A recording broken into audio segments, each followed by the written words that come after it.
Buenas tardes a todos y a todas. Muchísimas gracias por haber hecho un hueco en este día tan soleado para estar aquí con nosotros. Como ha dicho Eva, yo soy Pedro y estoy aquí en este caso en representación de la Asociación Legado de Rafael Ballesteros. Nos acompañan también por parte de la Asociación Cristóbal Borrero y Gerardo Ballesteros. Y esta asociación nace a raíz de una cosa que veníamos comentando en el viaje, y es que Rafael pues está en una etapa de conclusión de su poesía y eso lo afronta sin miedo ninguno, sin ningún tipo de pena, sino con la tranquilidad del trabajo bien hecho hasta ahora. Y efectivamente, como comentaba Eva, pues ante esa etapa de conclusión lo que queremos es empezar a gestionar el legado con él, bajo sus directrices, y prepararlo todo para que su obra perviva y perdure. Entonces, pues así nace la asociación, que tiene su sede en Málaga, evidentemente, y en colaboración con el Centro Andaluz de las Letras, pues hemos inaugurado este ciclo, o estamos inaugurando hoy este ciclo aquí en Cádiz, y recorreremos toda Andalucía. Tendremos una presentación, un encuentro, un diálogo en cada una de las provincias, en cada una de las capitales, y a partir de ahí pues intentaremos difundir la poesía de Rafael. También esto, pues como ha comentado Eva, viene desde el grupo de investigación al que yo pertenezco, que es Andalucía Literaria y Crítica por parte de la Universidad de Málaga, pero parte de nuestro proyecto y de nuestra idea es también justo lo que estamos haciendo hoy, tener encuentros con otros investigadores, otros grupos de investigación y otras universidades para hacer más accesible la poesía de Rafael. Así que yo voy a pasar a presentaros un poquito tanto a Rafael como a José Jurado Morales, que es el profesor de la Universidad de Cádiz que hoy nos acompaña y que ha tenido la amabilidad de hacer un hueco en su agenda y en medio de su investigación. Muchísimas gracias, Pepe, por acompañarnos, y Rafael, gracias por seguir tan activo y tan viajero con nosotros. Bien, pues si les parece, les presento primero a Rafael Ballesteros. La obra poética de Rafael Ballesteros, que nació en Málaga en 1938, viene desarrollándose desde mediados de los años 60 hasta hoy. Y ese mediado de los años 60 comienza justamente con este libro del que vamos a hablar hoy, Las Contracifras. Algunos de sus títulos más relevantes son Las Contracifras, que se publicó en El Bardo, y también ha sido muy bonita esta idea de poder presentar las contracifras tantos años después, acompañado por el resto de títulos del Bardo y por la historia del Bardo, las cartas de Batlló y demás. Otros títulos importantes en la poesía de Rafael han sido La Cava, que se publicó en Litoral, Numeraria, que se publicó en Puerta del Mar, Testamenta, que se publicó en Visor, Los Dominios de la Emoción, publicado en Pretextos, Poesía 1990-2010, que se publicó en El Toro Celeste, o Jardín de Poco, o últimamente el libro que ha salido ha sido Perseverancia, a cargo de la profesora Marina Bianchi, en Devenir, con lo cual pues pueden ver ustedes que la colección es amplia y que además ha tenido acogida en muy buenas editoriales. Le fue concedido en 2010 el Premio Andalucía de la Crítica por su novela La muerte tiene la cara azul, y en el año 2019 el Premio de las Letras Andaluzas por el conjunto de su obra literaria, reconociéndose así su calidad, su valor y su alcance. Su poesía ha sido traducida al francés, al árabe, al rumano, al inglés, al húngaro, al alemán, al eslovaco y al italiano, y ha suscitado el interés crítico de estudiosos de universidades nacionales e internacionales. No en vano son varios los estudios de final de carrera e incluso ya alguna tesis los que se están realizando en torno a la obra de Rafael. Bien, paso ahora a presentar a José Jurado Morales, que para mí siempre es un placer coincidir con él, porque comencé leyéndolo, comencé admirándolo por su maravillosa mirada crítica, y creo que hoy tengo el honor de poder decir que además es mi colega y mi amigo. José Jurado Morales, doctor en Filología Hispánica y catedrático de Literatura Española en la Universidad de Cádiz, donde dirige el grupo de investigación Estudios de Literatura Española Contemporánea y el Seminario de Literatura Actual, y donde coordina el proyecto y la página web Literatura Andaluza en Red. Asimismo, forma parte del grupo Poesco, que tiene por objeto la investigación de la poesía española contemporánea. En síntesis, su campo de trabajo se enfoca en la literatura española de los siglos XX y XXI, cuestión sobre la que ha dado a conocer artículos en revistas especializadas europeas y americanas. En su carrera como docente e investigadora ha impartido clases y conferencias en universidades e instituciones españolas, europeas y estadounidenses. Es Premio Manuel Albar de Estudios Humanísticos 2021 de la Fundación José Manuel Lara por un ensayo fantástico que deben ustedes leer, que se titula Soldados y Padres de Guerra, Memoria y Poesía. Una de sus líneas de investigación está centrada en la literatura española de posguerra, época sobre la que ha publicado monografías y coordinado varios libros sobre Carmen Martín Gaite. Revista Española, la literatura radiofónica, José Luis Acuaroni, Ángel García López, Rafael Guillén, Julio M. de la Rosa, María Victoria Atencia y Fernando Quiñones. Otro ámbito de sus investigaciones radica en la literatura actual y en particular en la narrativa. A este respecto ha coordinado libros sobre la novela histórica Eduardo Mendicuti, Ana Rossetti, Felipe Benítez Reyes, Antonio Jiménez Millán y Ángeles Mora. Otros libros suyos están dedicados a Rafael Alberti, Gerardo Diego, la revista literaria del siglo XX, La colmena de cera, Los poetas del 50, Manuel Barbadillo Rodríguez o Gonzalo Martínez Sadoc. Y esperemos que desde hoy pues también la poesía de Ballesteros pueda ser una de sus líneas de investigación.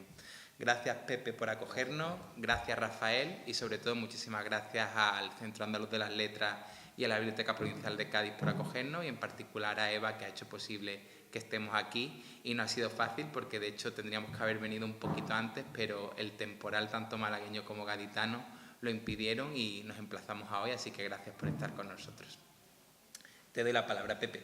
Bueno, te doy a ti las gracias, Pedro, por la presentación, a Eva por la acogida y a todos vosotros por estar aquí esta tarde con nosotros. Y a Rafael por acompañarnos y por seguir escribiendo para todos nosotros. He de decir, en mi descarga, que yo no quería estar aquí en el centro y que corresponde y procede que esté Rafael, pero ha sido inamovible, ¿no? Se ha sentado ahí y estamos ahora aquí de forma rara, pero vamos a tener que hacerlo así. Hemos pensado que lo mejor será un diálogo con Rafael con preguntas hechas por Pedro y por mí, así que él o yo vamos a ir participando con la excusa o la razón de ser del primer libro que él publicó, que es justamente publicado por Amelia Romero y por José Batlló en la editorial o la colección de poesía del Bardo que tenemos a nuestro alrededor. Así que todo cuaja, la exposición, el poeta, porque ya todos vamos cumpliendo años y ya es difícil encontrar a poetas de su edad que hayan publicado en aquellos años 60 en el Bardo. Por tanto, tenemos aquí un testimonio directo de una hora de la poesía y queremos aprovechar todo lo que podamos sacarle al poeta.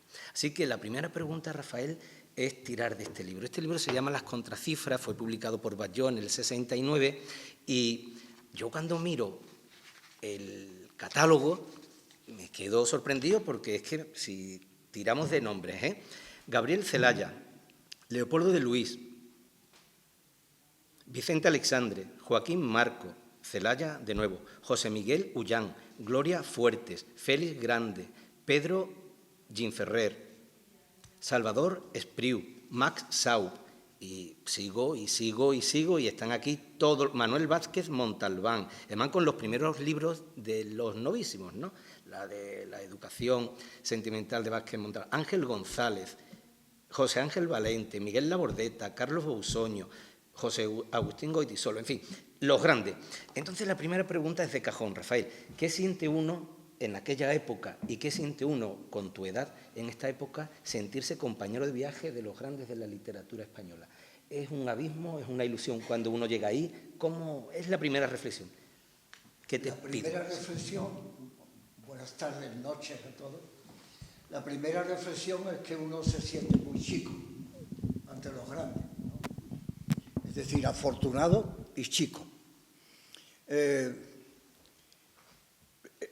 El Bardo significó fundamentalmente un esfuerzo ingente y con aciertos evidentes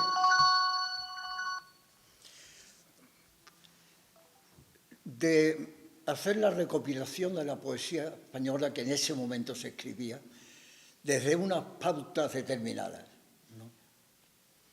Uno, creer que la poesía es una creación fundamentalmente del lenguaje, de la música también y de la intensidad emocional. Ese es el terreno donde se mueve, digamos, la mayoría de los poetas que están ahí.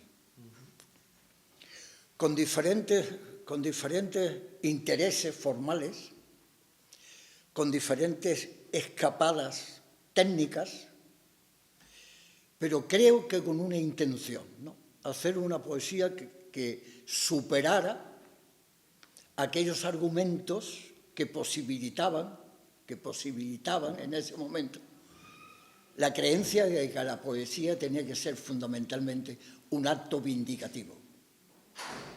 y que como acto vindicativo estaba obligada de alguna manera a ser reconocida de inmediato. Es decir, era una preocupación fundamentalmente cívica y naturalmente respetable, por supuesto, en esa época. Si el lenguaje se amplía y no se achica, el mundo a expresar también se agranda. El dominio del lenguaje y de su estructuración musical, para que tenga sentido y significado, no solamente por el campo semántico de la palabra, sino por la unión de la estructura del poema en sí, que debe tener una música que no es nunca un añadido, sino que es siempre algo esencial, significativo, semántico. Es el tono del discurso, es la posición en la que el poeta se sitúa, frialdad, tensión, emoción, aspiración, sentimiento. Y luego, no puedo repetirme. Si la poesía que me antecede es una poesía hecha, construida, por supuesto respetable, pero que tiene sus fines acabados ya, yo tengo que hacer otra poesía. No mejor, pero sí diferente, evidentemente. Yo insisto mucho en que la simplificación que se ha hecho muchas veces por la crítica con la poesía social, como disminuyendo sus valores poéticos, no cívicos, pero sí poéticos, es muchas veces un esfuerzo de simplificación y algunos comentarios, como se ha hecho desde la crítica, sin comprensión del momento histórico en el que se vivía esa poesía y esa poesía se producía. Incluso se ha dicho, si quiere un crítico serbio, se llama Daniel Kiss, hace muy poco, riéndose de la poesía social y política, cívica, diciendo, si quiere decir usted un mensaje, mándeme usted un telegrama. No me mande usted un poema. Poema es otra cosa y va dirigido a otras intenciones, más amplias. Si son más amplias, repito en consecuencia, el lenguaje ha de ser más amplio. El lenguaje tiene que bullir de otra manera, que significar en otros campos semánticos. Y en esa batalla, las contracifras se sitúan. Pero se sitúa, además, con la intención de hacer otro lenguaje dentro de una estructura muy cerrada, cifrada y fija, el soneto. El soneto que es, como saben ustedes, una construcción absolutamente cerrada y construida con un esmero, una dificultad tremenda, ¿no? Romper ese cifrado es lo que quiere las contracifras. Estar dentro de la obligación de encerrarse voluntariamente en una dificultad formal, pero cerrada, construida, y romper desde dentro la propia dinámica. No en el significado de las palabras, que vuelan de otra manera, porque son palabras nuevas, intencionalmente nuevas, o distintas, y una música que también, a pesar de que el cifrado obliga a una música determinada, yo quiero insuflar eso de una música nueva, de un sonido nuevo, de una melodía nueva, de un tono nuevo, que es un tono también vital, ¿verdad? Entonces, de ahí el nombre de las contracifras.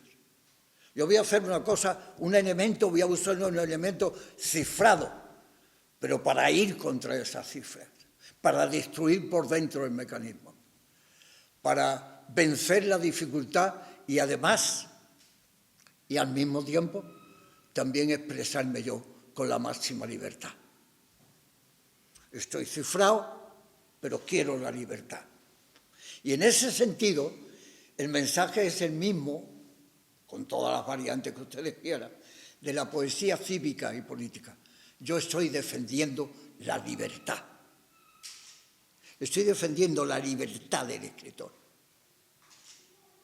No, Pessoa lo dijo hablando de el gran poeta portugués, ¿no? Saben ustedes, murió en 1930 y tantos, ¿no? En 1920 y tantos, es decir, paralelo a Jorge Guillén, a Salinas, a Lorca, a Alberti, paralelo a esos años. Él dice, hablando del soneto, aceptemos la dificultad e intentemos dentro de esa dificultad expresarnos con libertad y con potencia y con personalidad. Quien se atreva a eso es el pensamiento de Pessoa. Mi felicitación porque acepta una dificultad expresiva tremenda. Mi intención, esa fue mi intención, el resultado es otro, ¿no? Mi intención fue esa. Y el título del libro, y termino esta intervención, ¿no? El título del libro lo quería decir, las contracifras, que también todo lo que significaba contra era algo que tenía un significado de inmediato político en el año 60 y tanto, como ustedes comprenderán, ¿no?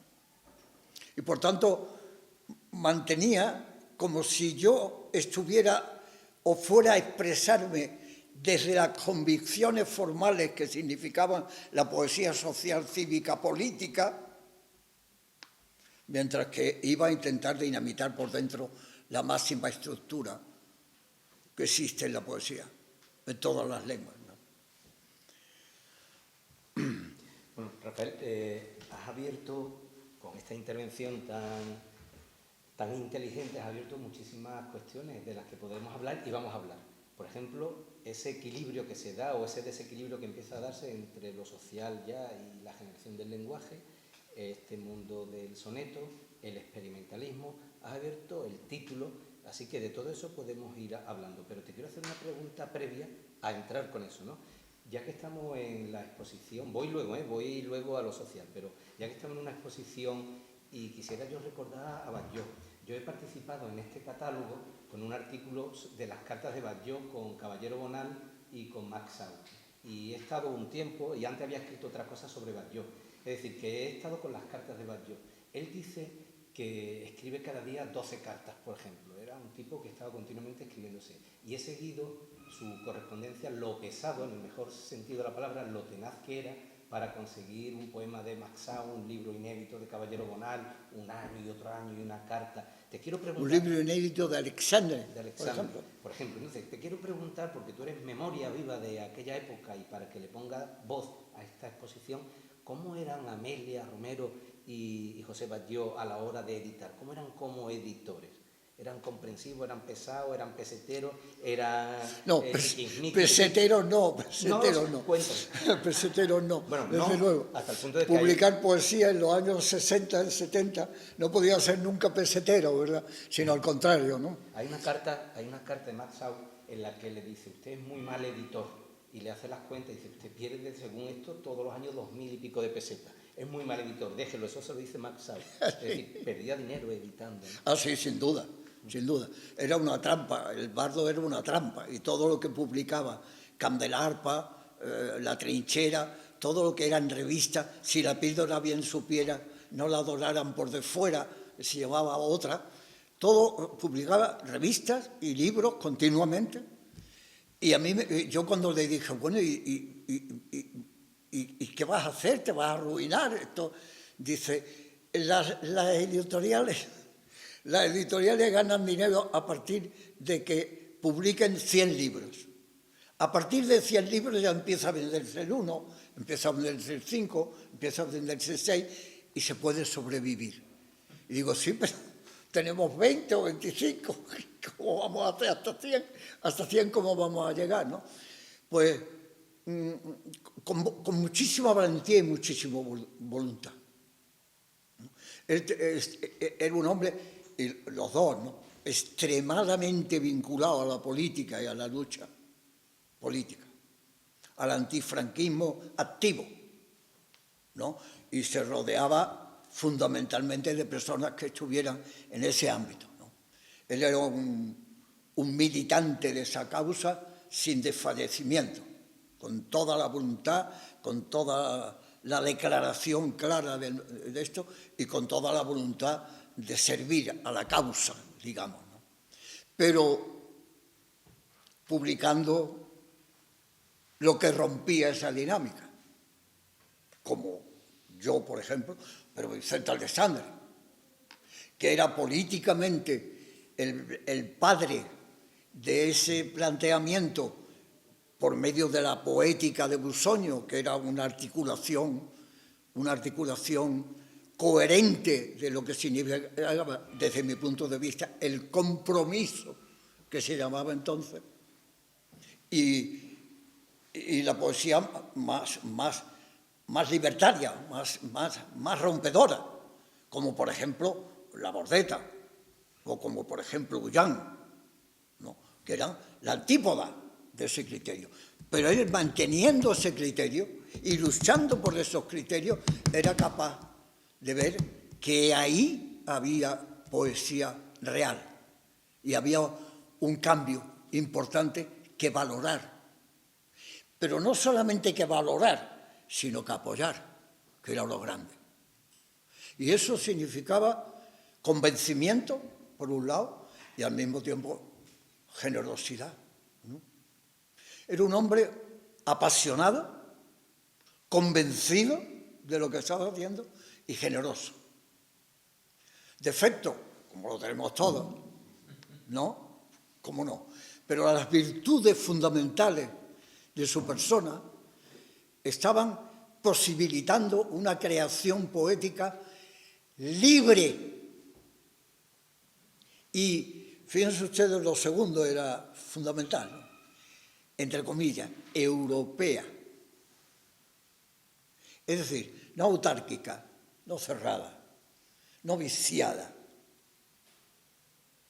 sino encontrando respiro por aquí, por allí, trayendo a un poeta ruso, trayendo a un poeta, no ruso por ser ruso, entiéndanme, sino una libertad, fundamentalmente defendiendo también la libertad.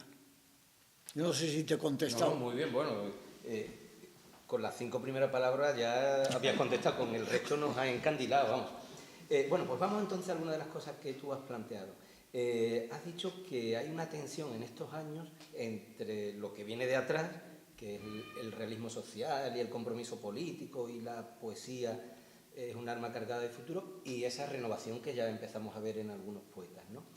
Yo creo que tú mismo aquí también estás entre un sitio y otro, porque aunque este es tu primer libro, antes en un libro colectivo publica Esta mano que alargo, y hay una serie de poemas que luego están metidos aquí, es del 67, pero cuando se leen aquellos poemas del 67 se ve más contenido, más incidencia social que aquí. Aquí están más entreverados, sí, y más perdidos. Entonces te pregunto, ¿tú también lo observas así? Absolutamente. El mismo título, Esta mano que alargo, absolutamente. Es una intencionalidad solidaria o humanitaria. Absolutamente. Entonces son 2 o 3 años en los que tú mismo también te ves evolucionando al ritmo de la poesía española. Claro. Es decir, mi concienciación política, o mi conciencia porque sería claramente beneficioso para el país en su conjunto que hubiera libertad, algo tan simple como eso, que parece ya evidente, libertad, respeto por la individualidad, respeto por el criterio ajeno, capacidad de entendernos todos, posibilidad de ser generoso con el que considero que piensa de otra manera. Algo tan simple como eso. Porque lo que uno sentía cuando tenía 20 años, 22, 23, era que era imposible que la vida fuera diversa. No libre, no digo libre, que era el gran deseo, diversa, contradictoria, como era verdad. Lo veía uno, pensaba de una manera, otro pensaba de otra manera, uno era generoso, el otro envidioso, el otro celoso, el otro tonto, el otro listísimo. ¿Qué círculo hacemos para que todo eso sea vida, en libertad? La democracia no hay otro método. Por tanto, defenderme a mí en ese plano era defender a la sociedad. Estaba convencido de que eso era así. Pero había una segunda subordinación que ya no era política, sino que era mental, necesidad de poder encontrar los vehículos de expresión y de formación que me impedía la vida franquista. El no poder leer. Yo leí con 17 años clandestinamente, ustedes no se lo van a creer, yo leí con 17 años clandestinamente a Dostoyevsky. Lo compré de tapadillo y estaba leyendo las páginas de Dostoyevsky como diciendo, qué libertad, qué libertad, qué libertad. Aquí salen amantes, salen prostitutas, salen celos armoniosos, sale la envidia, sale el mundo en su complejidad y no en su pobreza, en su callejón. No solo callejón, sino también oscuro, pobre, miserable, corto. Entonces, yo quiero respirar, yo quiero aprender. Ahora es el momento en que yo tengo que leer a Ionesco, y tengo que leer a Beckett, y tengo que ver a Vittorio Gassman. Quiero eso. Saqué la cátedra de instituto. ¿Saben ustedes que podía ir cuando saqué la cátedra a Sevilla? La gente, los amigos y tal, ¡hombre, a Sevilla, joder! Ha ganado la cátedra, voy a ir a Sevilla. Me fui a Gerona. Y la gente dijo, tú estás loco, Rafael, ¿cómo te vas a Gerona? Y yo dije, por Francia, porque está a 60 kilómetros. Y puedo ir a ver qué se dice allí, a ver qué se expresa allí, a ver qué me enseñan a mí, a ver qué puedo yo necesitar y conseguir allí. Esa batalla es la que está aquí. Todo lo que significaba coerción, la Iglesia, su moral, esto se puede hacer, esto no, esto se puede pensar, esto no. Normalmente era esto no, ¿verdad? Era mi enemigo, de verdad, corporalmente incluso, ¿no? Sin odio, pero con una tremenda ansiedad, ¿no? Yo quería un mundo amplio, generoso, fértil, contradictorio, amplio. Y callejón. Yo nací en un callejón, calle Inestrosa, en Málaga, un callejón, en donde jugaba las bolas, es decir, que no tenía ni cemento, tenía tierra, la calle donde nací. Hacíamos los boquetes para jugar a las bolas, a las canicas, con la mano, es decir, que era tierra, no había ni losetas siquiera, pero era un callejón. Y eso que, cuando pienso en la estrechez, siempre pienso en ese callejón. pequeño, estrecho. No puedo moverme, no puedo ampliar. Lo que miro también es poco cielo, poco cielo. Poco, todo poco y todo estrecho. ¿Quién era capaz de hacer poesía así? Si no era... Tengo que encontrar la lucha vindicativa que uno tenía que comprender.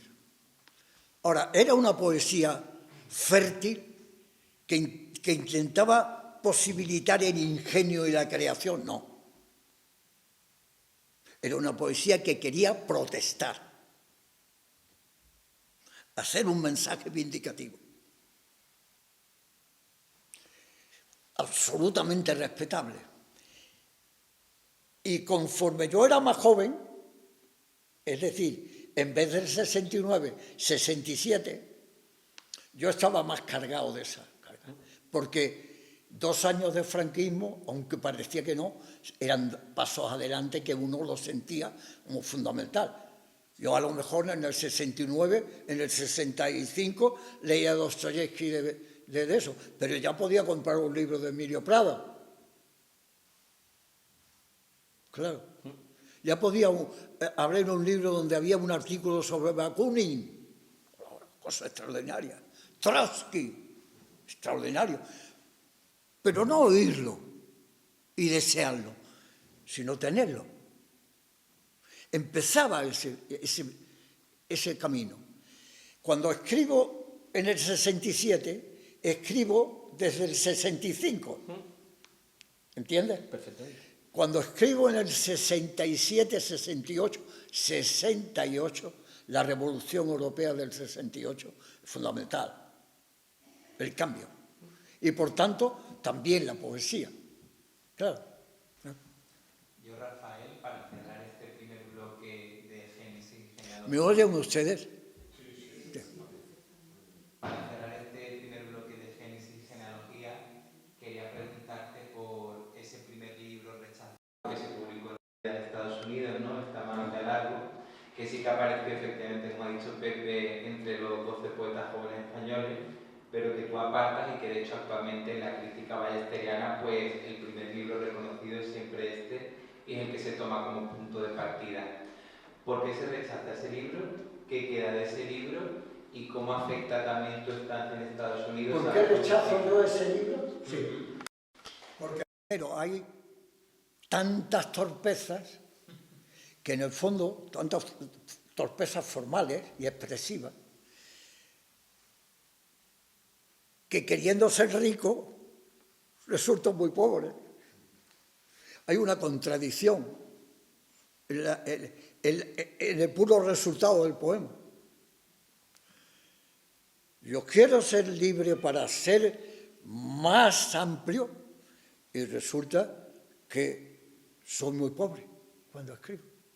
Muy pobre, poco articulado, poco fértil. Poco dotado todavía, claro.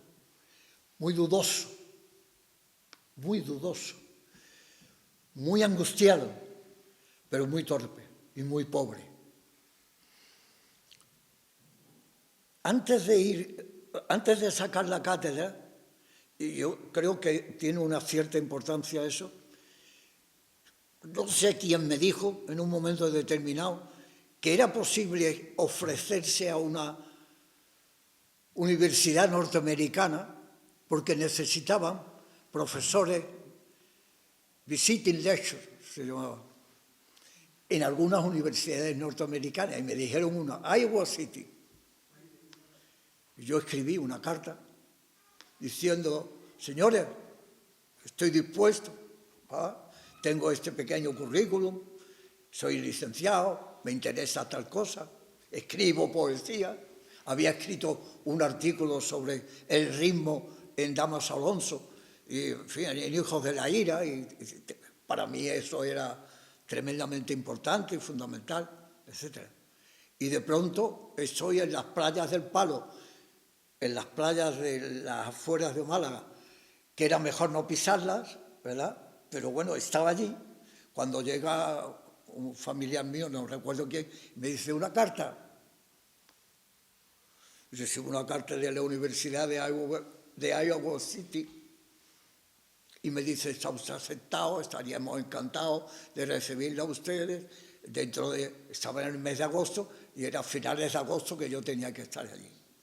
De manera que yo pasé del Palo, que eran las barriadas no pobres, sino paupérrimas de la Málaga pesquera,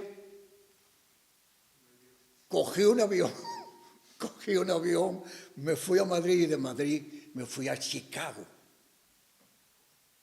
El viaje más largo que había hecho probablemente era Coín, ¿no? Que es un pueblo que estará 20 kilómetros. El cambio fue de tal envergadura que no lo pude asimilar para poder contarlo. Lo sentía, lo palpaba, lo vivía. Tenía medios económicos, tranquilidad, coche. De pronto me encontraba con un coche, una casa estupenda, dinero de sobra, muy pocas clases y mucho tiempo libre. El paraíso. Pues no pude vencer la dificultad de sentirme pequeño frente al hecho literario. Pobre. Y lo confundí. Echaba de menos, parecía que había desertado de la lucha contra Franco. Y quería decir a la gente que me pudiera leer, yo sigo luchando desde aquí. El libro se llamaba Desde dentro y desde fuera. Es decir, estoy dentro estando fuera. Estoy en Estados Unidos, pero sigo pensando en España, ¿no? Y esa buena intención fue la que hizo fundamentalmente la mala poesía. Eso me probó una cosa que el amigo Cristóbal Borrell y yo discutimos con mucha frecuencia.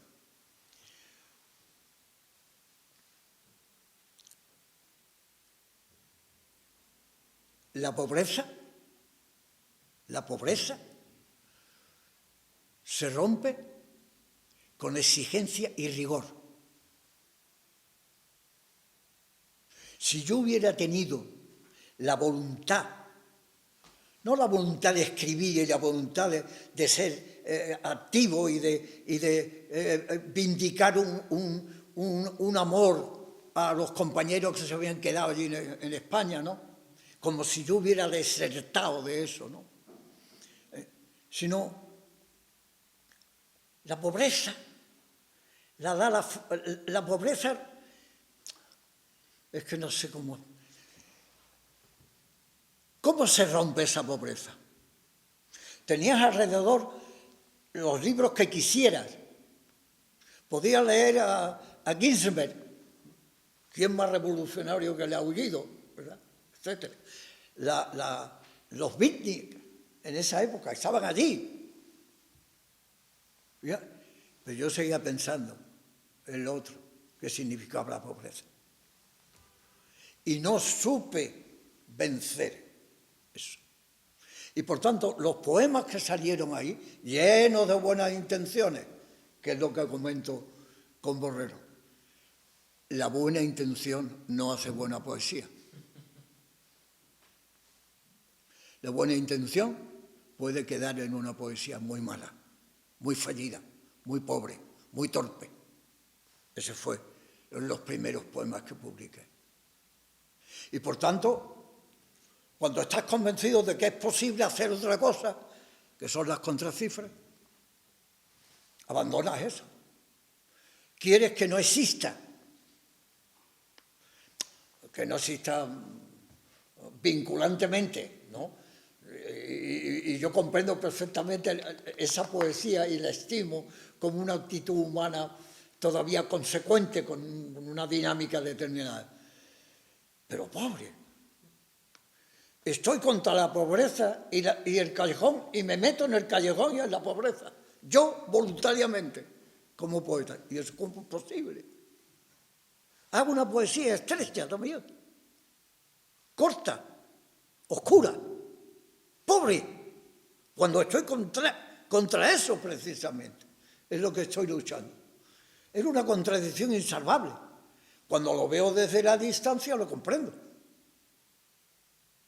Y naturalmente si me dicen, ¿y cuándo escribió usted el primer libro de poesía? Pues mire usted, cuando tengo conciencia de que es posible no ser pobre, poéticamente, aunque viva en la máxima pobreza política. Ese es el tema. Y yo creo que eso es una vindicación que agrupa a mucha gente. Aquí está, por ejemplo, Ripoll. Ahí está el ejemplo de que a partir de una sociedad pobre se podía hacer una poesía rica. Fundamentalmente porque sabe usar la música como nadie en la poesía española.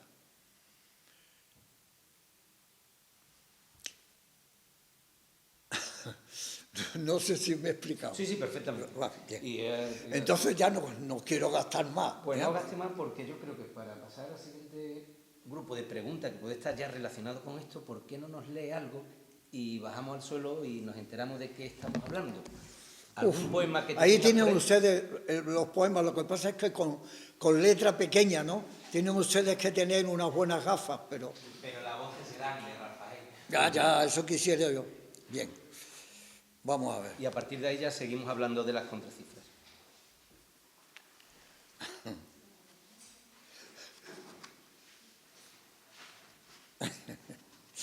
Ay, Dios mío.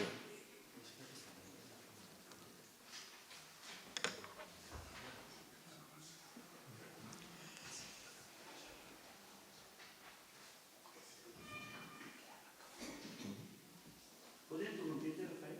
¿Perdón? ¿Puedo intervenir brevemente? ¿Puedes qué? Si puedo interrumpirte. Hombre, claro.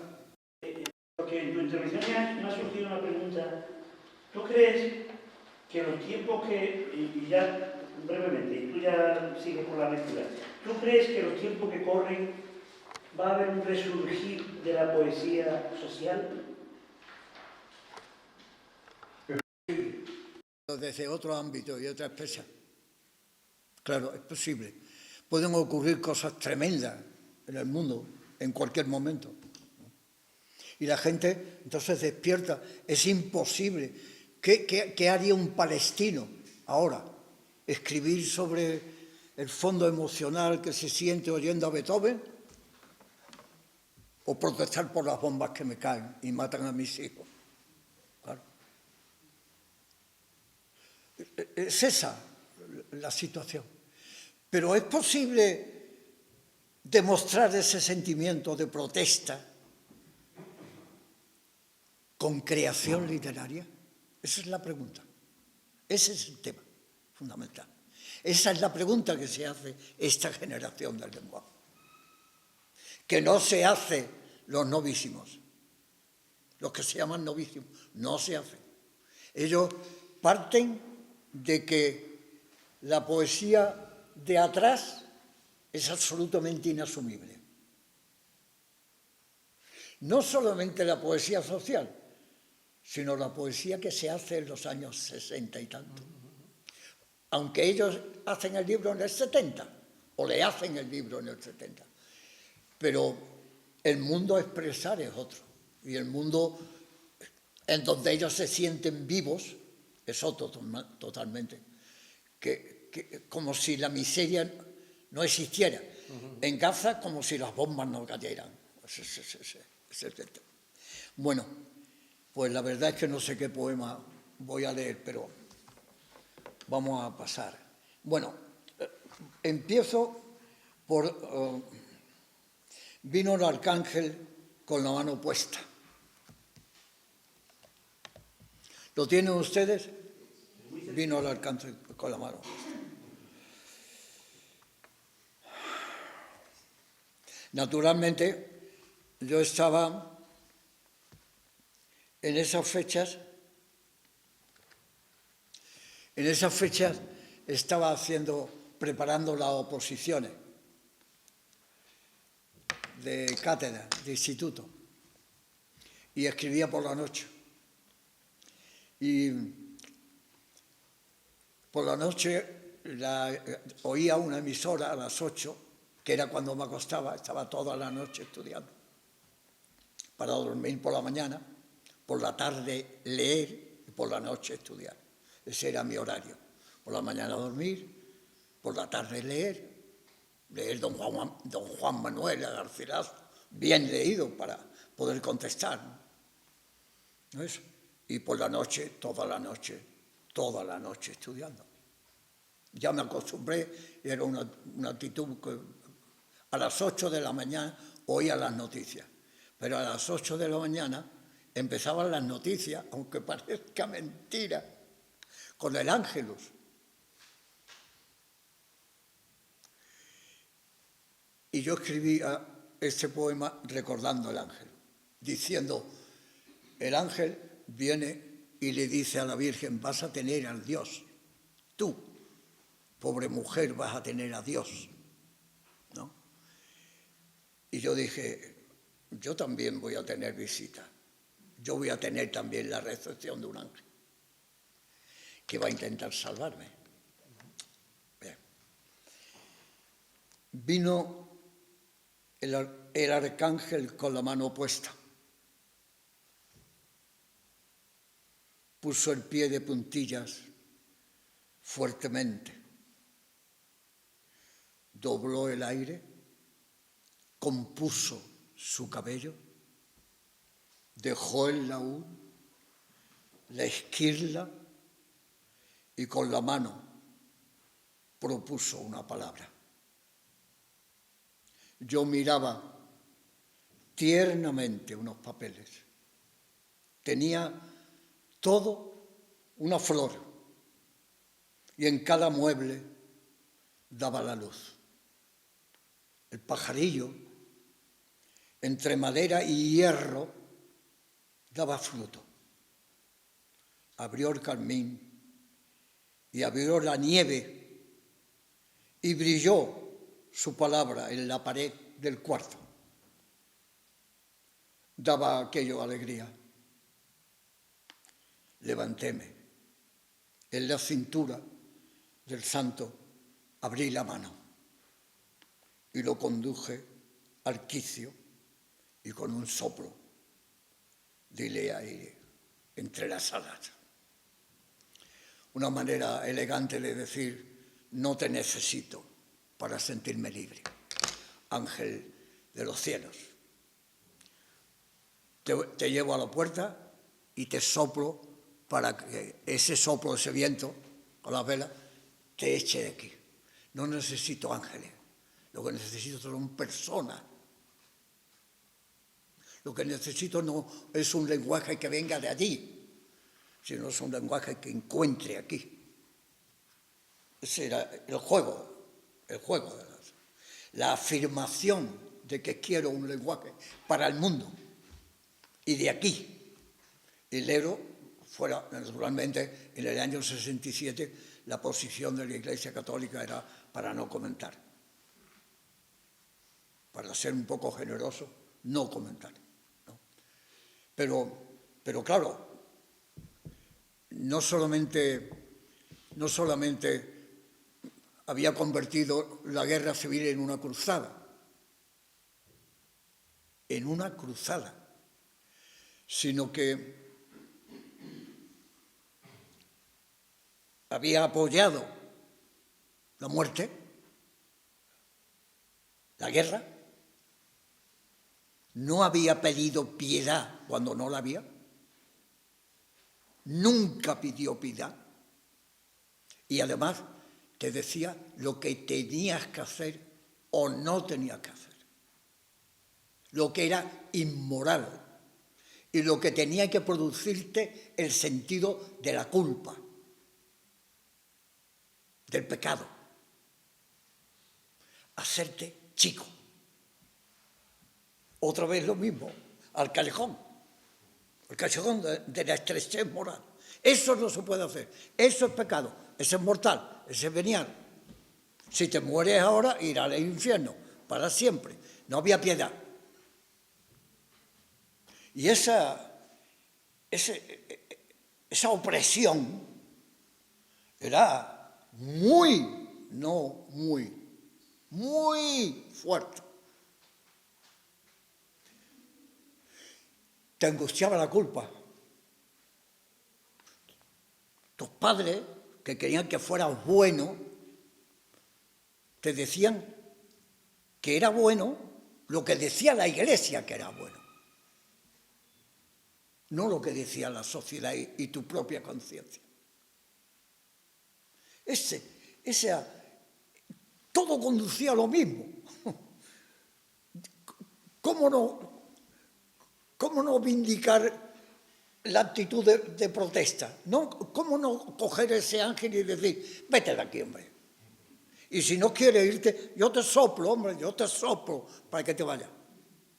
No te necesito, no te quiero. No vuelvas más, no me anuncies nada, porque no anuncias nada nuevo. Ese es el orden de él. Pero lo importante no es el mensaje, en este caso, que naturalmente es importante, claro, sino cómo se ha construido un poema. La rima, la música, la rotura,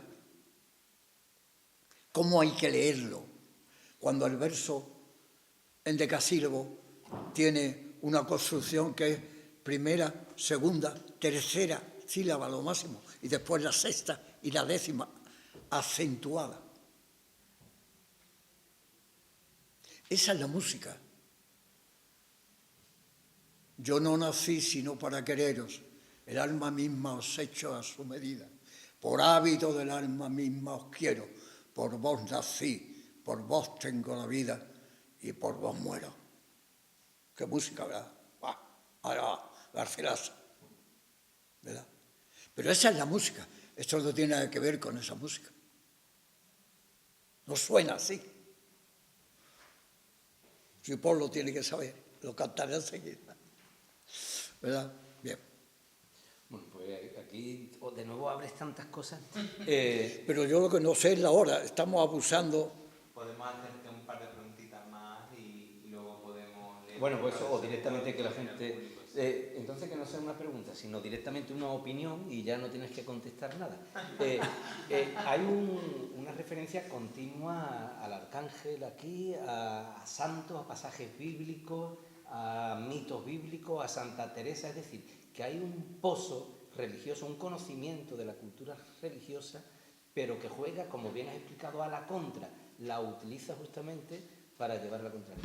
Y esto me recuerda un verso del libro, que no quiero que lo comente porque ya nos iríamos. La palabra que más has dicho aquí hoy es pobre, y tú dices que naciste en un callejón, pero hay un verso que dice, nací de un padre católico y pobre. Y tú has dicho, los padres te decían. Exactamente. Y no me quiero meter en ese callejón de tu padre, pero habrá mucho que decir también católico, de esa educación católica y pobre. Y jugar a la contra como niño antifranquista, ¿no? A la contra católica, supongo. Sí. Yo hablo aquí porque es un ejemplo que tiene... ¿En dónde está lo de Teresa de Jesús? Ay, qué lástima que yo no sé ni dónde tengo las cosas aquí. Si lo escribiste hace más de 40 años, ¿cómo te vas a acordar? En la 34. ¿En la página 34? Sí. Pues claro, no lo tienen ustedes. Pero miren ustedes el texto que pone debajo de Santa Teresa de Jesús. Verán ustedes la intención, malévola, por mi parte, claro. Yo siempre que hacía referencia a Santa Teresa para marcar la diferencia, nunca diría Santa Teresa, diría Teresa de Jesús, porque la santificación no la aceptaba. Era un humano, una humana, y se llamaba Teresa de Jesús. Pero aquí pongo Santa Teresa por las barbaridades que dice, con toda la mala intención, no hay otra. Pues ella dice lo siguiente: el entendimiento, repito palabras textuales, el entendimiento, si entiende, no se entiende como entiende. Al menos no puedo comprender nada de lo que entiende. A mí no me parece que entiende, porque, como digo, no se entiende. Yo no acabo de entender esto. Entonces era una intención malévola la de presentar el tema de Teresa de Jesús. Y ahí la llamo Santa Teresa, claro. En esta confusión se hace santa. Claro. Se vincula a la perfección. Es maravillosa tu respuesta, Rafael, porque dices, tampoco entenderé el tema 83, la democracia. La democracia, después dice orgánica. Sí. Digo orgánico, el casamiento orgánico, porque era la democracia orgánica. Si llego a decir la democracia orgánica, el poema se lo cargan, claro. Yo, Rafael, quería hacer una última observación y si tú quieres ya responder algo de alguna manera, si no, pues abrimos el debate al público y luego lo que sí que creo que estaría bien es acabar con la lectura de otro par de sonetos. Estaba yo pensando en la repercusión que ha podido tener este libro en tu literatura posterior, porque hay otras contras, ¿no? En Jardín de Poco tenías una parte que era contra mesura y que eran también sonetos laicos, y luego tienes contra mansedumbre, que ahí de nuevo está el llevar la contra, ¿no? Por lo cual yo creo que ese contrafacto que decía Pepe está muy presente. Y quería preguntarte por una corriente que creo que es necesario recordar y entender para entender estos sonetos, que es la del postismo, ¿no? Sí. Que es por la que se entiende esta grandísima experimentación que desde luego leyéndola uno alucina, pero cuando la escucha todavía más porque no es tan evidente al oído, por lo cual significa que hay mucho trabajo de canon musical, sin duda. El postismo es un movimiento, para mí, claro, extraordinariamente creativo, que se produce en los años 40 y tantos en España, 40 y tantos, absolutamente mínimo, empequeñecido, mínimo, con un eco absolutamente mínimo y que prácticamente desaparece a los muy pocos años, ¿no? Pero yo tuve la fortuna de conocer en los años 67, 68, a uno de los escritores postistas, que se llamaba Gabino Alejandro Garrido, que resultó al final ser un amigo entrañable. Él me llevaba pues 20 años, una cosa así, o 30, y yo era un chaval, ¿no? Que venía del callejón.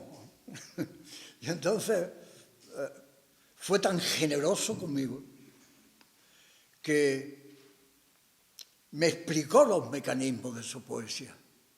E incluso me decía, si te equivocas te corrijo, que sepas que te corrijo. Bien, yo estaba deseando que me corrigiera, claro, porque sabía que había muchas cosas que corregir, ¿no? Y al corregirme yo aprendía. Él encuentra salida aquí y yo no. Él adjetiva pobremente y yo no. Ricamente y yo no. Él le da una vuelta al sentimiento diciendo lo contrario de lo que siente en ese momento, para que yo me dé cuenta de que la poesía se puede decir lo contrario de lo que uno siente o defiende, también. Es decir, juegos imaginativos, libertad.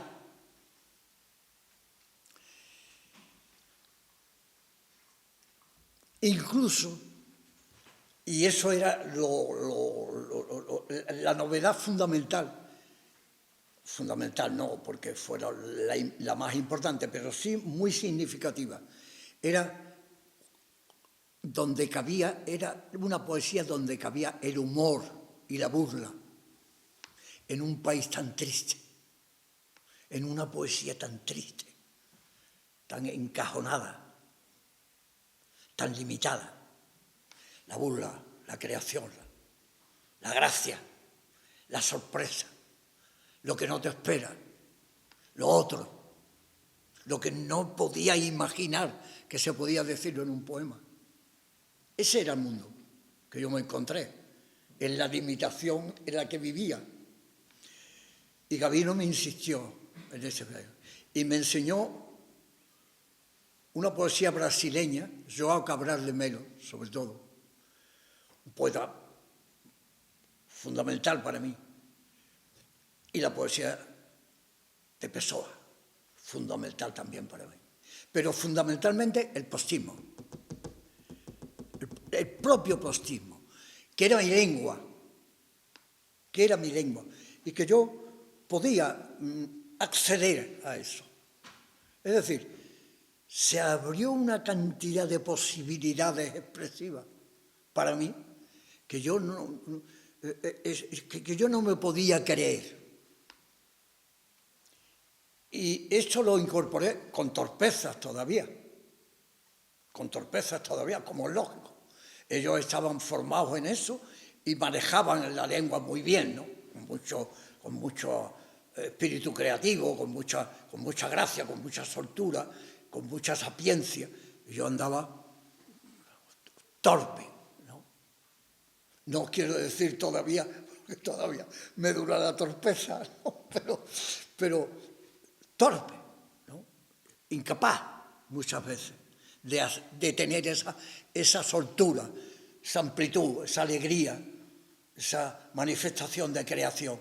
Esta pobreza no puede conmigo, con mi ironía, con mi ductilidad, con mi amplitud. Y esto, en algunos momentos, tiene esa intención. Lo que pasa es que, repito, con torpeza, con pobreza, ¿no? Pero sabiendo ya que existía otra posibilidad. En mi lengua, la mía, la que yo intentaba dominar, ¿no? Y que no venía del francés o del inglés, y que la música la perdía, el tono lo perdía, porque no podía leerlo en su lenguaje y entenderla. Estaba traducida. Y yo, en esa época, tuve la oportunidad de dar con Cavafis, que poco después se hizo por una serie de circunstancias. Y tenía 3 ediciones de Cavafis diferentes. Y todas las traducciones eran absolutamente diferentes. Poemas completamente diferentes, que sonaban de otra manera, que tenían otro lenguaje, que sonaban no de otra manera, sino a la inversa de lo que sonaba otra traducción. Yo no podía tener la confianza de que al leer a Cavafis yo estaba leyendo algo que podía implementar mi poesía. Leyendo a Joao Cabral de Melo, que se parecía mucho a mí, a Pessoa bien traducido por un postista como Ángel Crespo. Sí, esa era mi lengua, que yo podía dominar, que tenía que estar en esa lucha para dominarla, ¿no? Hablo demasiado. Sí, hablo demasiado, ¿no? Y queréis aprovechar y preguntar algo a Rafael. Pero no se sienta usted obligado a hacer una pregunta, porque yo estoy de público y cuando dicen puede hablar, yo hago disimulo, ¿verdad? Porque no, si ustedes quieren hacer una pregunta estupenda, que no se preocupen. No se preocupen. Eso es, no se preocupen. Entonces les voy a leer un poema. Sí, vale, por favor.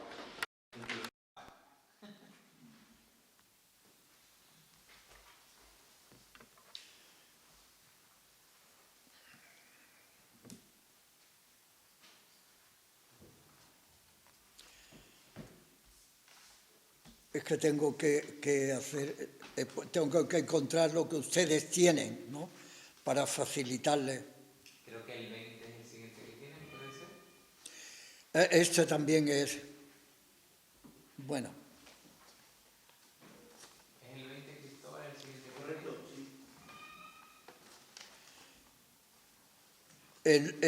sí. Me doy cuenta de todo. Me doy cuenta de todo. El 19. Ese no lo tenemos. ¿No lo tienen? Vamos a pasar entonces al siguiente, que es el 20. Tenemos el 20. Ah, no lo tienen, es verdad. El 13 y el 6.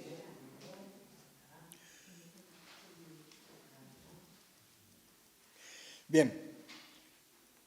Termina en uña principiando en dedo. 33, ¿no? Página 33, sí. Sí, sí. Es el número 20, el soneto número 20, en la página 33 de su libro.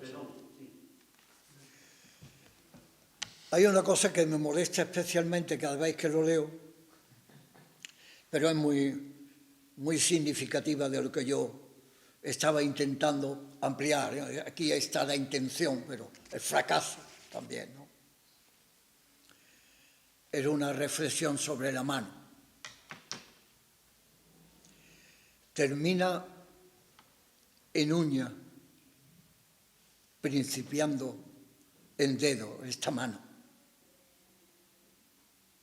Recuerden ustedes, por favor, el sonido. Por vos nací, por vos tengo la vida, por vos he de morir y por vos muero. Yo no nací sino para quereros. La. Esto intenta cortar esto. Ha de leerse así.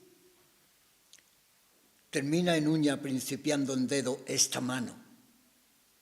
Agarra fuerte o débil o tiernamente. A veces pasa. También le da por coger flores y adornar la boca a la muy tragona. Otras veces pecaminosamente se conduce y da que hablar la mala pecadora. Comienza en huella de fichero alguna vez y termina en delación, la traidora. Coge lápiz o tiza o coge al hijo. Le da igual de blanda que se pone. De huesos se mantiene. Dura lo que tardamos en abrir la boca y vuelve a tierra como buena madre. Eso está bien. Ese poema está mejor, está bien. Yo estaría contento en esa época, me imagino, de ese poema, ¿no? Ahora todavía, claro, a mí, yo no diría nunca la muy tragona, porque me parece suena. ¿No tiene usted otra palabra más creativa que suena la muy tragona? Pero yo quería decir la muy tragona, aquí está, ¿no? Eso es. Rompo el equilibrio, rompo el garcilacismo. Bien, no me atrevo a entretenerles más. Yo os agradezco mucho a las dos el interés que habéis demostrado. Yo, como siempre, hablo demasiado, pero espero que haya podido explicarles un poco lo que explican los poetas, ¿no? Que es lo que sienten, lo que les emociona, lo que se sienten obligados a hablar, ¿no? Con más belleza, con menos belleza, con más intensidad, con menos intensidad, con más acierto, con menos acierto, con más música, con menos música. Pero expresar sentimientos auténticos, humanos, emocionales, profundos. Ese es el campo expresivo. Y claro que eso es confuso. ¿Cómo lo va a ser confuso? ¿Qué es eso del amor? ¿No hay confusión en el amor?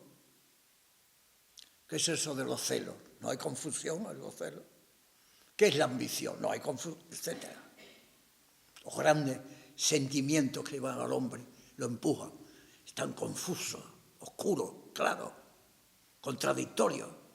En ese mundo se mueve el escritor. Y al mismo tiempo nos exigen que seamos claros cuando hablamos de lo confuso. Usted hable de lo confuso, explíqueme usted lo confuso, dígame usted lo que siente en la confusión, pero sea usted claro, que yo lo entienda. poco difícil. Geoffrey Bell, el poeta inglés, en una entrevista le decía al periodista, pero ¿cómo la poesía, cómo piden que la poesía sea clara y no sea compleja? Si estamos en un mundo absolutamente complejo, ¿no? Claro. Pero la poesía es un producto de cartoidea. La gran... Voy a terminar, porque si no...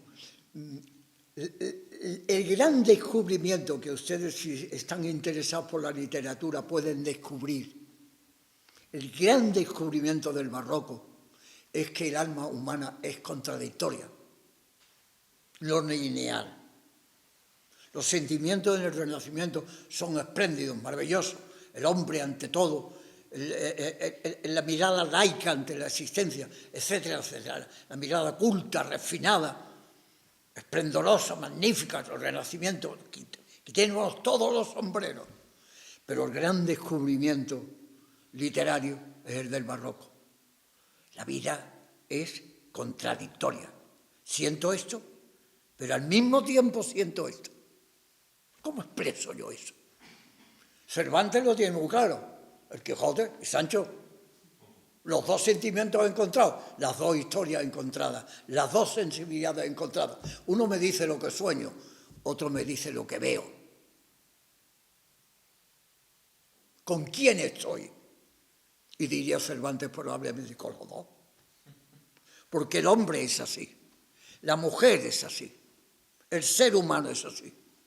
Y, amigo mío, descubrir eso en la literatura, que eso lo descubra Quevedo, y lo descubra Góngora, y lo descubra Mateo Alemán, pues, para quitarse el sombrero.